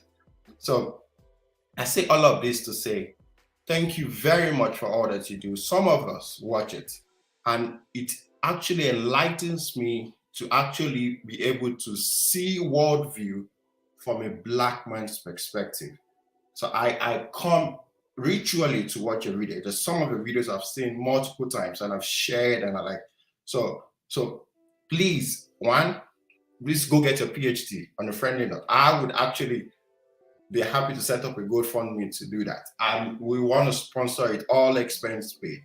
Secondly, please, if you can make a video about Jordan B. Peterson, that's POS needs a correct response for future reference, because if we do not respond to them, so many people would have a counter argument to understand the misinformation that these people who I've forgotten his name. There's this person that what's her name? Dr. Francis Cress Wilson had a debate with. The video is on YouTube. I've forgotten his name, who was displaying so many nonsense placards on genetics, why blacks are inferior and all of that. He is Jordan Peterson is in that same class. So we need. Are you talking about Charles Berkeley? Yeah, the bell curve. Yes. So we need a counter argument that's going to be available online to counter. We need you to stand in the place of Dr. Francis Wilson because that POS, they are telling the big lie to Africans, and lots of Africans are buying into it. This video that we're making now is not going to be maximum 10,000 people would see it. No, not you. I wish 10,000 people see it. It won't. It'll if it surpasses 1,000, we're lucky. That's the thing. So we would still have to say you are. Thank you very much. Let me give other people a platform. Thank you very much. I would say big ups to you, big ups to Skip, big ups to everyone that does the hard work, and we would liberate ourselves in our own generation. Thank you very much. Thank you. Well, you Oak. Yes, I'm right. Okay. Well, you covered a lot. There's a lot to respond to here. But I'd like to say my wife has a PhD in the United States. Property is communal, so I do have if we get divorced, I'm gonna take half that PhD with me, because you know how many times I had to cook dinner and care for these kids while she's somewhere in books.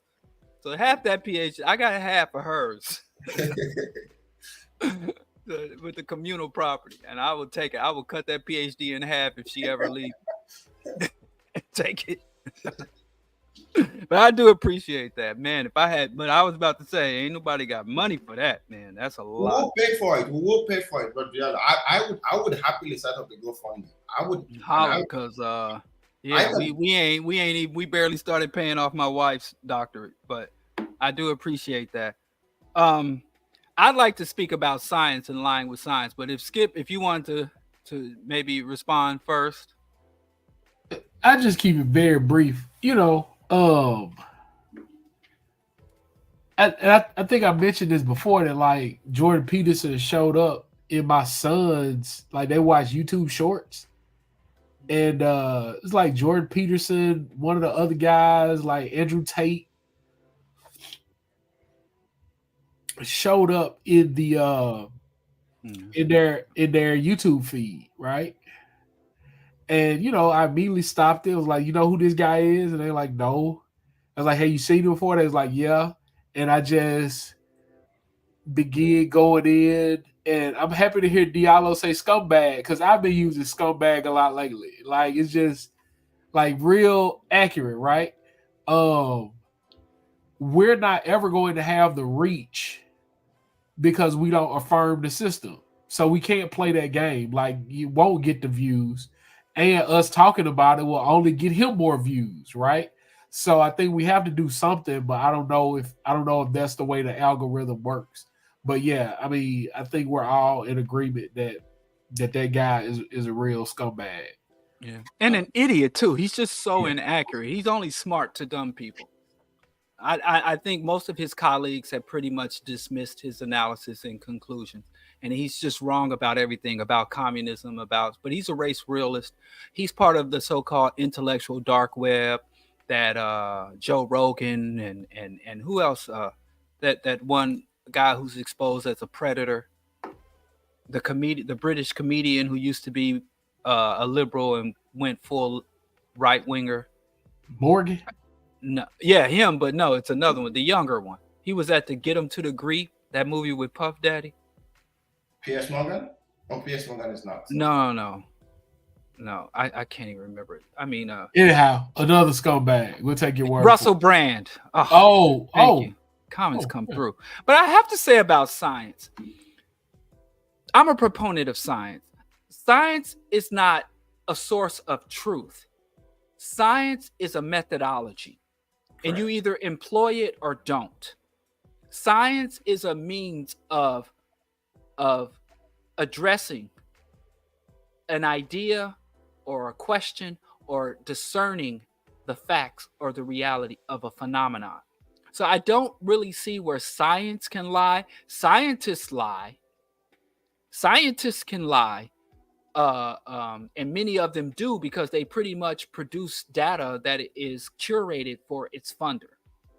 So if I'm a scientist that is funded by the pharmaceutical industry, if I'm a scientist funded by DARPA or the US military, if I am a scientist funded by the federal government, or if I'm a scientist, so science itself, I'm willing to hear criticisms of the methodology of science, but I really don't like disparaging science, because I think it feeds a lot of the anti-intellectualism that's plaguing our community.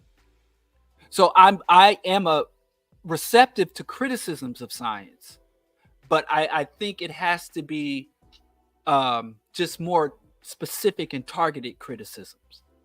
Because if you say, well, these science is nothing more than a methodology, whatever science you're in, if you become a biologist, when you go to school, because I was a radiographer for years, I've taken radium physics, I've taken human anatomy and physiology, I've taken many very specific science classes, and all they teach you is the methodology. That's all they teach you. Is this is how you arrive, you know, whether we're dealing with biology and how do we define a species, what are the characteristics of a species. When I took chemistry at Brooklyn College. I was in chemistry lab during 9/11, when the first plane hit the tower and they emptied out the school in Brooklyn College. And when you're in chemistry, they're teaching you methods and techniques. So I'm all for amending, changing, or even transforming those methods and techniques and criticizing those methods and techniques. But just saying that science lies, science doesn't do anything for us but give us methodologies and techniques, and we can adhere to them, we can amend them, we can abandon them. But I think science gets a lot of the complaints we have about science isn't really belong at the foot of science. It belongs at the foot of capitalism. Because whenever a scientific discovery, I don't care if it's the MRI machine, I don't care if it's a new medical breakthrough, the first people in line to determine how it will be disseminated, how it will be utilized, promoted, and how wealth will be extracted are the capitalists. So most of our problems with science is not actually science. But before we ever get to interact with science, the capitalists have already imposed their will on it. And that's the real problem. Capitalism, not science.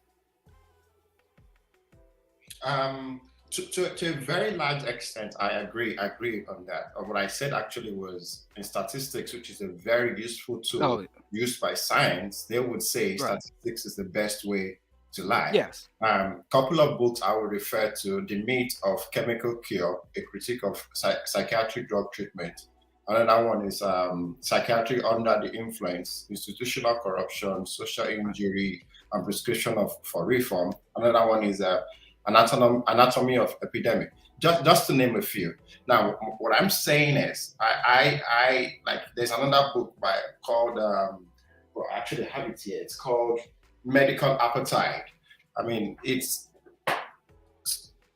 the tool of science in itself is so inaccurate enough to know that those who deploy the tool would definitely always be biased to promote whatever agenda they have. Now, I'm a scientist and I have to use the tool I have. I'm also a Nigerian that knows. Now, for example, I'm specialized in mental health. Prior to let me use this example. DSM-3, for example, had less than 200 mental health diagnoses. DSM-5 now has more than 500 diagnoses. Now, what those psychiatrists does is, first, they would throw out information out there. There is no science behind discovering any new mental health diagnosis. No, it is just debates, more like they're having conversations like this. So what they're doing is they're deliberately skewing the tool of science for the promotion of their own agenda. So here's another thing I wanted to say about one of the videos. This is no criticism, it's just a response. African religion is actually not a religion. It is what, in a very, if I can use the word misnomer, I would say it is an African science, because in African religion, you have tremendous amount of mathematics, you have science, you have law, you have so many things. Those were our own discoveries. I wish one day you would come to Nigeria, or you would go to Nigeria. I would actually give you a Nigerian, and just as a side note. Now, this is what I'm trying to drive at. What I'm trying to drive at is I've been able to use both tools, and I see the fault of both tools, and I can say people can easily manipulate both to promote their agenda. Science is so inaccurate. It's so like I once said when I was learning about depression, they would actually at that time about 10 years ago, if I wrote in my paper saying it is not accurate to say that depletion of serotonin in the brain is what causes depression, I would have been wrong at that time. Now they're saying that is right, that there is no such thing that depletion of serotonin in the brain is what causes depression. So what I'm saying is the tool of science in itself is so flawed. It's not complete enough to give facts, but it suffices enough to measure to an extent. Now there are some undeniable facts out there, which physics I would say is a little bit more accurate than how am I gonna phrase this accurately? You can't separate. Physics is a science. I know, I understand that, but the laws of physics, you can't even argue against that. I can understand, and there's some certain tools in I don't want to say social sciences, I don't want to say health sciences. Yeah, in social sciences and in health sciences, the tools used in social sciences and health sciences are inaccurate enough compared to physics sciences. Physics sciences has greater amounts of tools that, if measured inaccurately, it's going to alienate a lot of people. A lot of people are going to die. But in social sciences and health sciences, it's so flawed. I think that would properly represent what I wanted to say.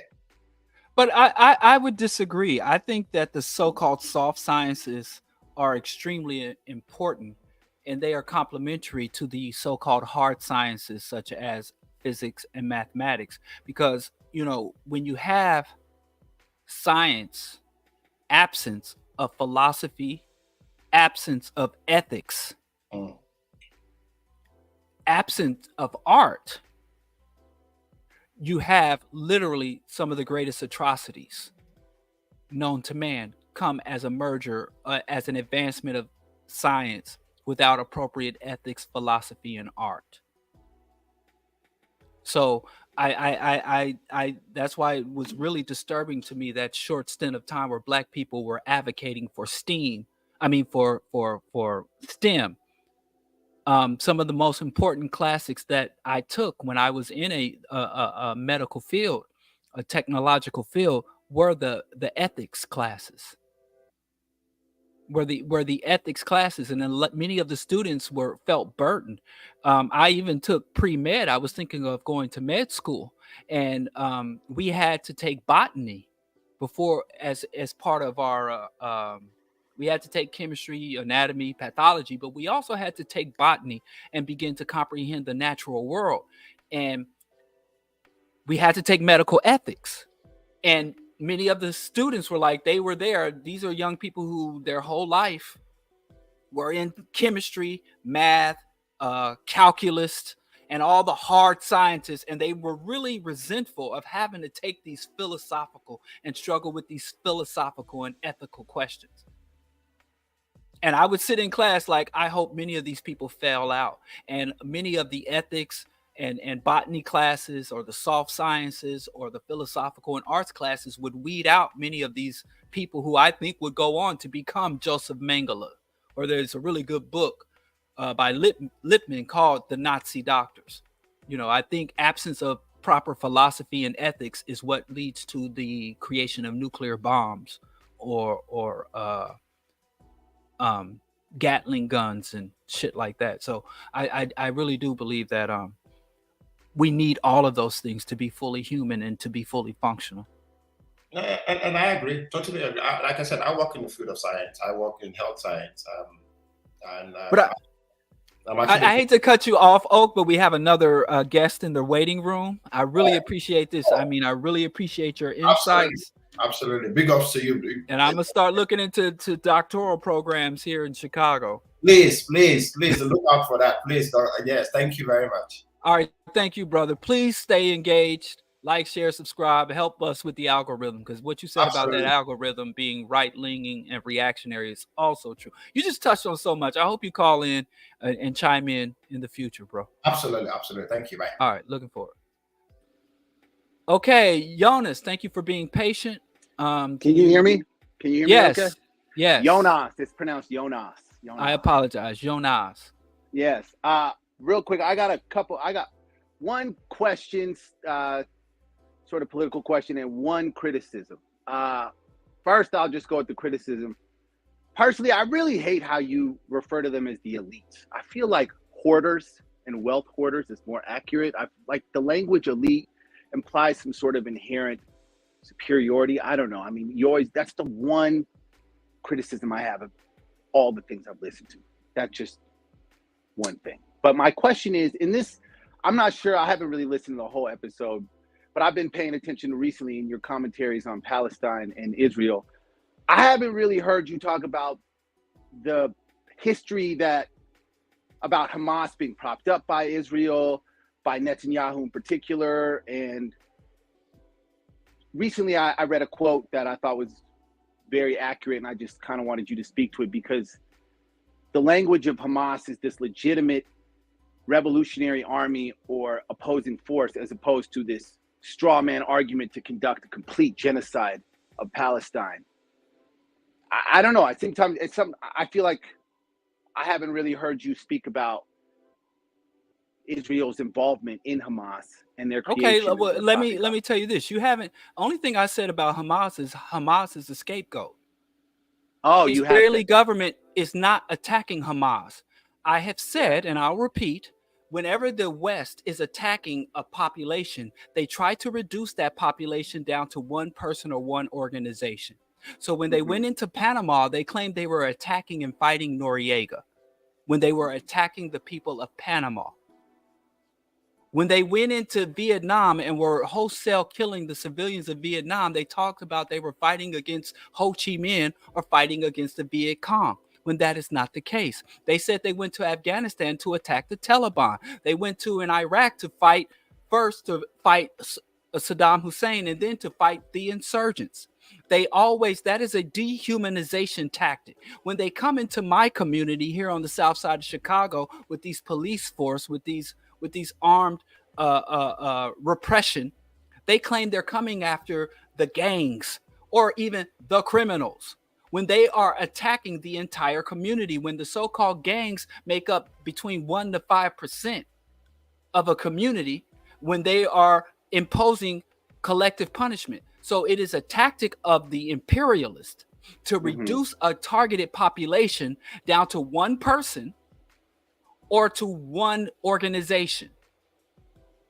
You would think the United States in its machinations against Russia, you would think Russia, even though Russia has had internal uprising and has a very strong resistance movement, Russia is Putin and Putin is Russia. The Hamas is not fighting, but anybody they kill, they bomb a orphanage or they bomb a wedding in the Middle East, they say we bombed the Taliban, when they're killing women and children. And so you don't really believe there is much of a Hamas right now? Hamas exists, but Hamas is just a political party within the Gaza Strip. This is a Palestinian uprising. It is an uprising of the people. When Dr. King would come down to marches, they say Dr. King is coming here to create trouble, when it was the entire of the black community that was resisting their repression. They tried to reduce the entire black liberation struggle down to Dr. Martin Luther King. But you understand that if someone attacked the United States and says we're attacking Biden, or someone attacked the United States and says we're attacking the Republican Party, Nobody in the United States would accept that they are fighting against, you send armed regiments into U.S. soil, and they say, well, they're in the United States fighting against the Republicans. They're attacking the Republicans. They would say they're attacking America and Americans must fight back. But the Palestinian people have been under over a half century of genocidal oppression. And when they rise up and fight back, we distill them down to this one party, this one faction. That is dehumanization. And that's why when I talk about the Palestinian struggle or the Palestinian resistance, I don't fall into the Western propaganda tactic of talking about what is your position on Hamas. I talk position on Zion. I talk about my position on the Palestinian people and the Palestinian struggle.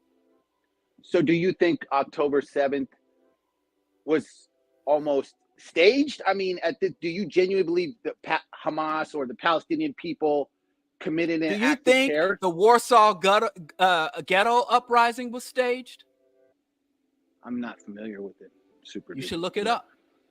Okay. The Warsaw ghetto uprising? How many innocent Germans did the Warsaw ghetto uprising kill? I don't know. Should look it up. And whose fault is it? Let me tell you something. If I took my children, into a war zone, I deliberately, consciously took my children into an active war zone, who is responsible? Exactly. That's what I said. That's what it's hard for me to process the idea of an innocent settler colonizer. It's hard for me to process that idea. Yeah, the children are innocent, but who's responsible for the safety of those children? The parents, yes. Every single Zionist has the freedom to leave. You can take an Israeli passport and go anywhere in the world. The captives of Gaza, the captives of the West Bank do not have the option to leave. Right. They do not have the freedom of travel.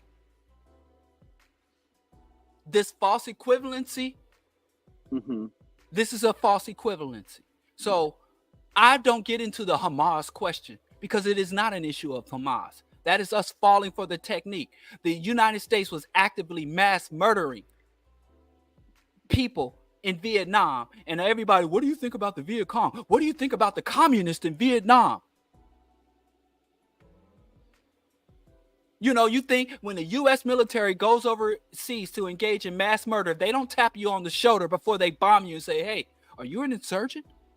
Are you Taliban? Are you a Hamas member? Are you Viet Cong? Are you an African guerrilla insurgent? So that's why you don't hear me talk about Hamas, because Hamas is a fake issue. They are scapegoated.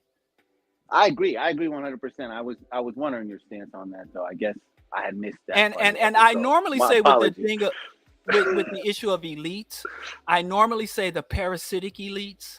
You do say that. That's true. But sometimes I get a little tired and lazy. That's true. You do say. I agree. I should say specify which elites I'm talking about, because we have some elite. We have an elite here on the chat. Skip Coon is a elite MC. So elitism occurs in several places. Right. There's a meretricious elite, and then there's meritorious. Well, yeah. So I will be more mindful to say the parasitic elite or the capitalist elite or the white hegemons. Yeah, there's a lot of good terms. We got good names for them, and I was just telling the other brother about accuracy when he was talking about science. One last thing, and I'm gonna go. I have a question. How does one book you for other podcasts? If there's a podcast, I mean, like you just reach out through Instagram or something like that? Yeah, just bang my line. Yeah, slide. Right. It goes down in the DMs. All right. I'm outside. I'm out there. You can, just I do. I'll be at you on the Instagram. I'll be reposting your words and shit. But I'm on my own thing. I'm a commoner, man. Listen, I'm a proletariat. I'm a true commoner. A man of the people. I appreciate it for sure. Until I get the bag. As soon as dude come up and get that GoFundMe popping, and I get that Dr. Diallo, then yesterday's price won't be tomorrow's price. I'll get rid of these glasses. Give me a monocle. Yeah, right. Rich shit. Yeah, Become trading these parasitic. cars for a sport coat, a suit coat. Woo. You know. Well, I'm glad you're here now. All right, thank you so much for your time. I All right, appreciate you. All right, how you doing, Skip? I sure appreciate you. You are. I see you over there fighting for your life, and I'm feeling bad keeping you on here. I let's wrap it up, cause I can't say you're a bigger man than me, and not just physically. Cause I get the sniffles. I'm done. What up, Sugar Boogie? I don't know. Anybody else? Anybody?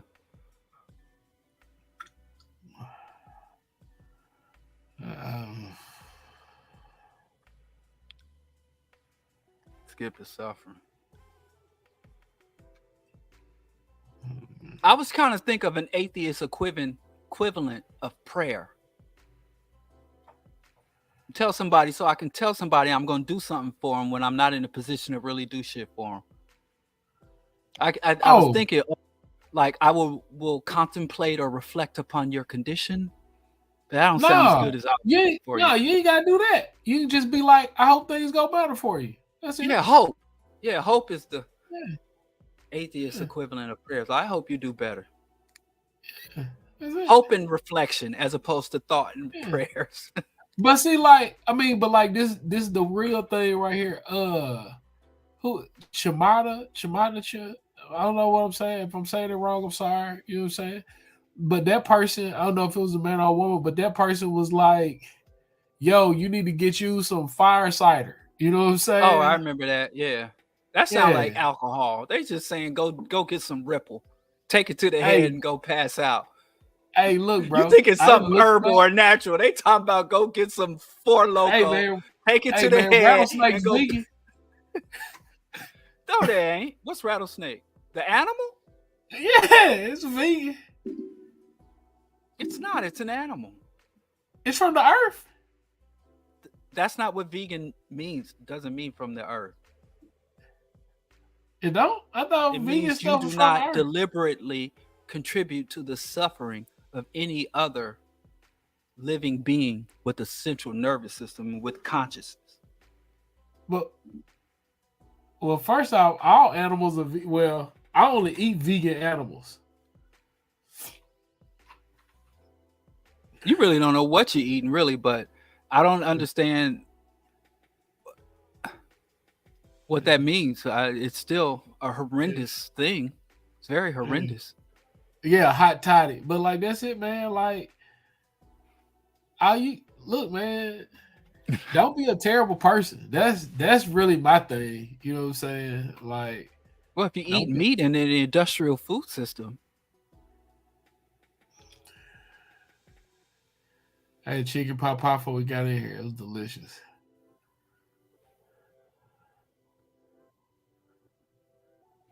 Ooh. Did he defer from his views? I don't even know who he is. I have a great, I wouldn't say affection, but I have a great appreciation for Noam Chomsky.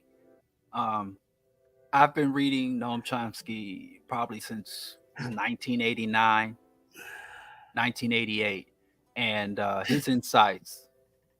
You know, and the thing about Chomsky is Chomsky was saying shit that back when it wasn't really the thing to say it. Like now in the era of social media and for us, but I would say my criticism of Chomsky is his critique are good, but his solutions fall short. It's their critique. Any much worse white man. I mean, he's a good white dude, you know. But I would say his critiques are on point, but his prescribed solutions are weak.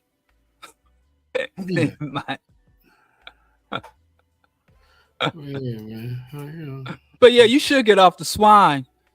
Man, I ain't ate pork since 15. Get off the carcasses.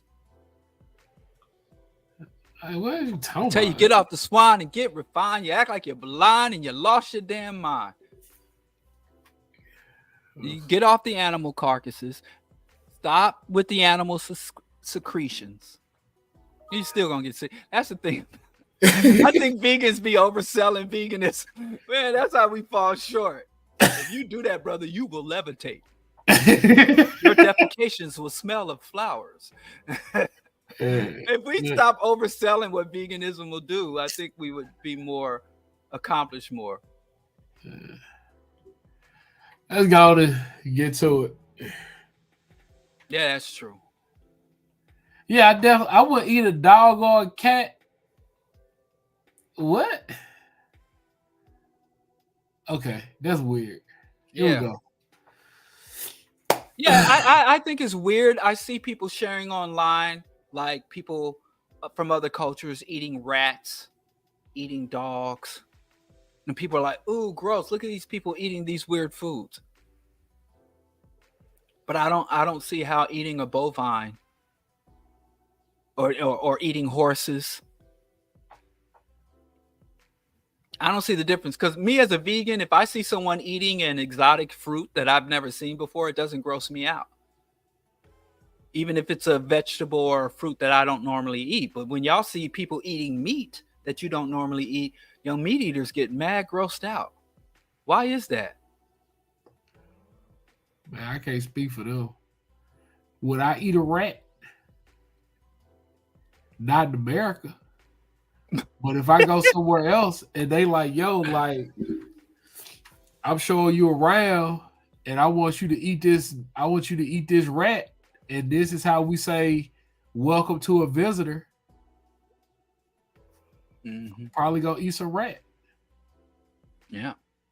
Like, I just, it's culturally. Like, okay. I thought I had a friend.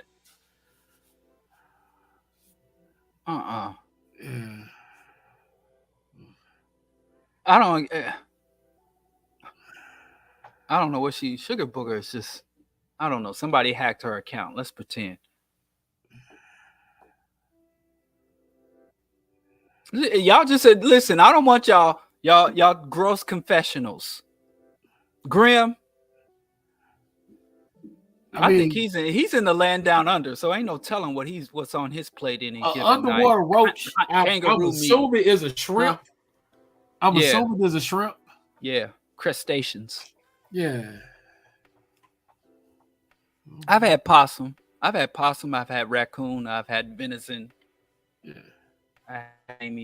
While my grandmother had a boyfriend whom she wasn't married to, and since she was a good Christian woman, we couldn't call her boyfriend. His name was Uncle Martin, but anyway, he was an avid hunter, and his contribution to the Thanksgiving feast was always something. He went out in the backwoods and murdered.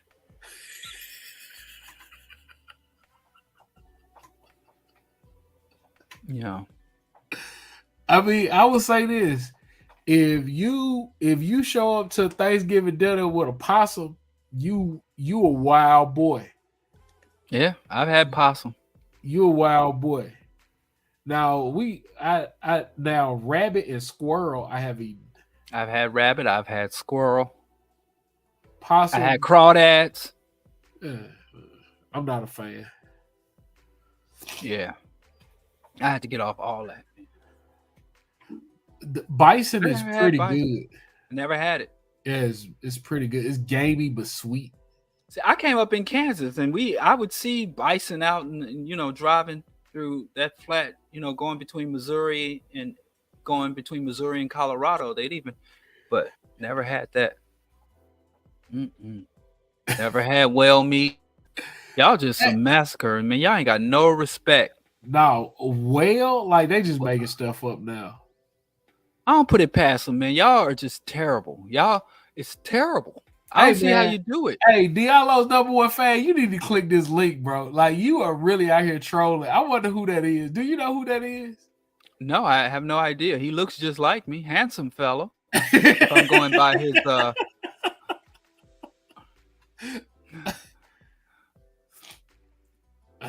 I see, but the thing is, why kill something and eat it if you could survive and sustain yourself without bringing harm to other living creatures? I don't comprehend that. The moment I just never had heard of vegan. Well, when I became a vegan in '91, we called it vegetarian. Oh. You know, and then somebody was like, "Oh, you're not vegetarian because you don't consume dairy." And I resisted being called a vegan. And then as I went off to school, I became a raw foodist. And then I went from being a raw foodist to fruitarian. And then when I started having kids all over the place, it was too hard. You know, when I became a fruitarian raw foodist, it was just preparation for food became my whole life. I had to constantly go out and buy food and constantly prep and sprouting mung and creating sprouts. It was just too much. So I just became just a regular old vegan, a Oreo cookie eating vegan. So I went through the whole gambit. I once went to a couple of Dr. Sebi lectures, got into a fist fight with a Dr. Sebi disciple. You know, it's just, you know, so my dietary journey. Bro, the folk, Dr. Sebi said eat vegetables, and they try to act like that was the most radical thing they had ever heard. Oh, he said eat non-hybrid vegetables. Dr. Sebi's a two-bit con man. It's so weird. People are like, yo, if you try to make a doctor, they claim Left Eye and Nipsey Hussle were assassinated because of they were trying to spread Sebi's message. And he said the mucus is the source of all disease. Oh, it's crazy. And he used to sell like anti-bald formula, and he was bald. He didn't get high on his own supply. Boy, I'm talking about, they showed the pictures of them folks that took the Dr. Sebi stuff on their head. Yeah. I had to hold back the tears, and I was like, I went to do Dr. Sebi lectures. I went to one Dr. Sebi lecture, and he was up there, and he didn't even talk about it. He was just up there talking about his sex life, talking about his love of weed, and just kind of talking. And that was highly enjoyable. I thoroughly enjoyed that discussion. I mean, he was a really personable guy, extremely charismatic, like cult leader material. Kind of guy you could just sit and you look up and he's been going on for 5 hours, 6 hours, and you don't even notice. And I'm like, I didn't learn any of the food shit. He was just talking about his sexual prowess and his love of weed. So then he had another public talk, and I went to that, and then he went into his food, and I'm like, this guy's a clown. He's wrong literally about everything he says. Don't eat carrots? Don't eat broccoli? What? You know, and I knew a guy. Broccoli growing in the wild. I knew a guy who used to every day he just drank 40 ounces. This is back in the 40-ounce days, back when they still had. And he used to take it to the head. He just got high, smoked blunts and 40 and blunts, and he got on the Sebi diet and cleaned up. You know, got sober for the first time in his adult life. Got rid of a lot of ailments that were a byproduct of consuming copious amount of alcohol. And then he went and joined the Nation of Islam. So I'm like, man, you know, I don't know. He jumped from the fire to the frying pan. And I don't know. You know, a winner and a loser at the same time. He went from a high street cat to a sober cult member. I don't know. I can't score that. I can't really measure that. Hey man, here we go. But he told me he was gonna kick my ass if I didn't shut up about Sebi. When he's the one that invited me to the goddamn lecture, so. But anyway, I'm gonna let you go, man. I'm so sorry. No, I was man, texting you and calling you to come on. I didn't know you was as bad as you was, but I'm happy you struggled through. I'm ready, and I sent you a text about that other thing, so just let me know what the word is. Oh yeah. I'll send you the thing. So yeah, I'm looking forward to that. But let's keep it a secret. All right, yeah, for sure. Thank you. I'm gonna tell people all our business. Nah. Hey, give us our exit, and we Yeah, gonna wrap it up tonight. Thank you. Thank you for community. Thank you for friendship. Thank you for the ability to struggle. Thank you for the opportunity to show the world who and what we are. Continue to walk with us, hold us, and keep us. In your name we pray. Amen. All right.